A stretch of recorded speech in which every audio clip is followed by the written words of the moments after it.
The Initiates of the Flame by Manly P. Hall. Introduction.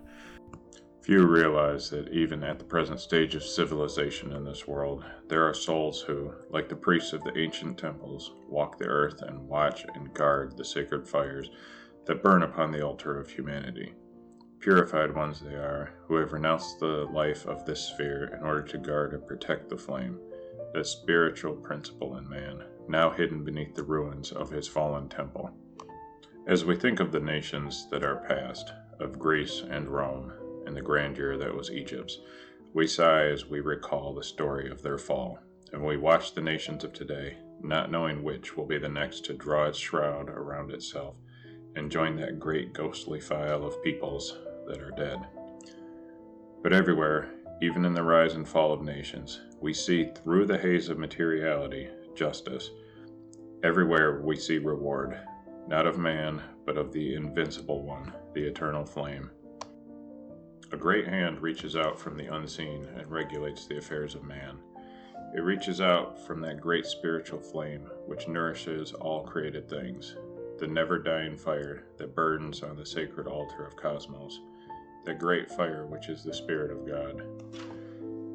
If we turn again to the races now dead, we shall, if we look, find the cause of their destruction. The light had gone out. When the flame within the body is withdrawn, the body is dead.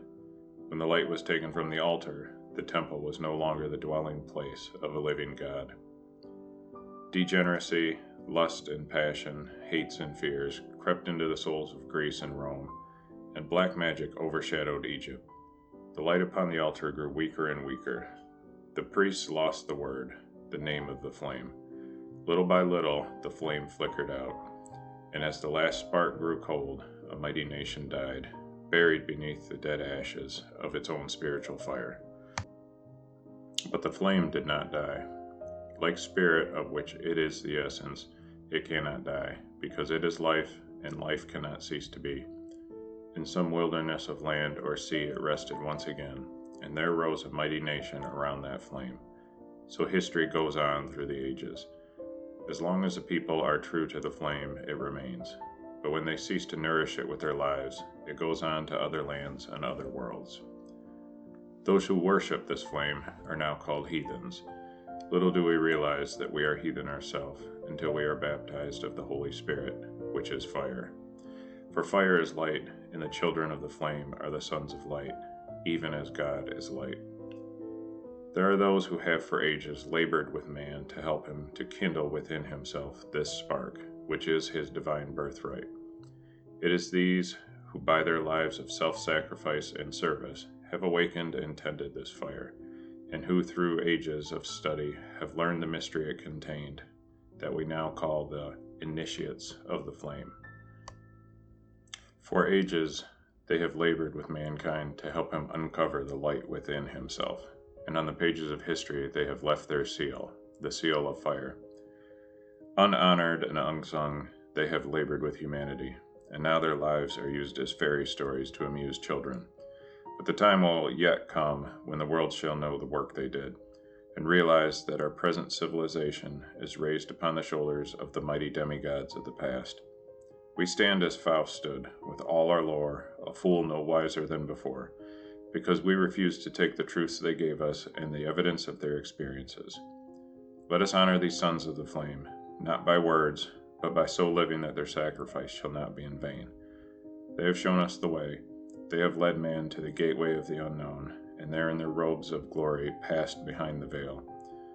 Their lives were the key to their wisdom, as it must always be. They have gone, but in history they stand, milestones on the road of human progress. Let us watch these mighty ones as they pass silently by. First, Orpheus, playing upon the seven-string lyre of his own being, the music of the spheres. Then Hermes, the thrice greatest, with his emerald tablet of divine revelation.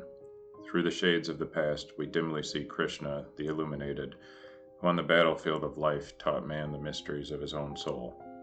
Then we see the sublime Buddha, his yellow robe not half so glorious as the heart it covered, and our own dear master, the man Jesus, his head surrounded with a halo of golden flame, and his brow serene with the calm of mastery.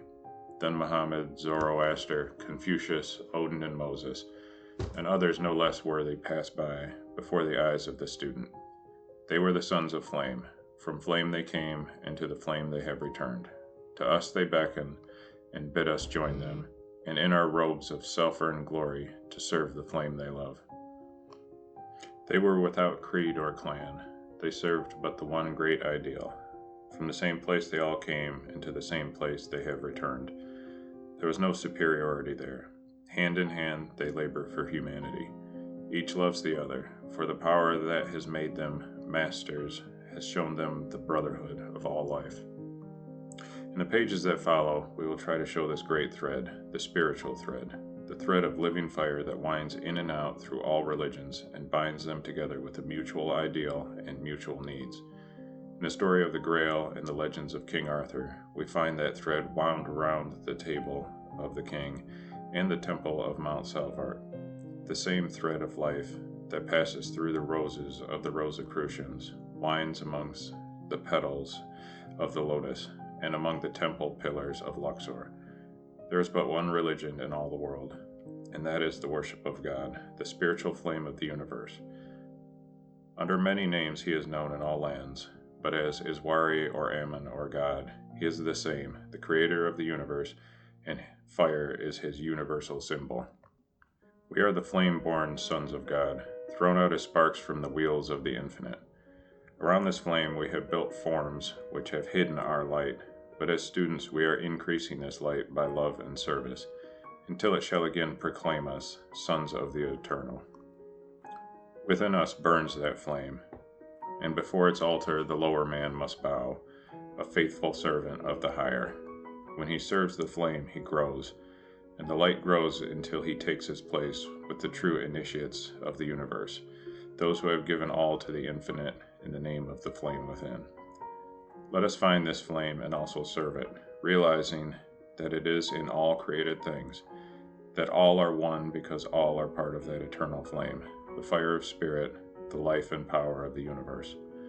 Upon the altar of this flame, to the true creator of this book, the writer offers it, and dedicates it to the one fire which blazes forth from God, and is now hidden within each living thing.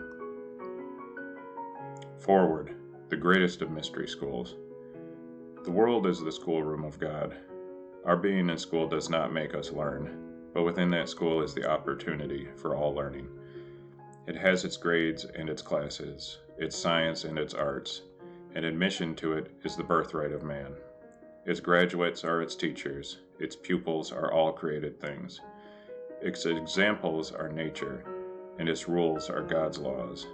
Those who would go into the greater colleges and universities must first, day by day and year by year, work through the common school of life, and present to their new teachers the diplomas they have won, upon which is written the name that none may read save those who have received it. The hours may seem long and the teachers cruel, but each of us must walk that path, and the only ones ready to go onward are those who have passed through the gateway of experience, God's great school for man.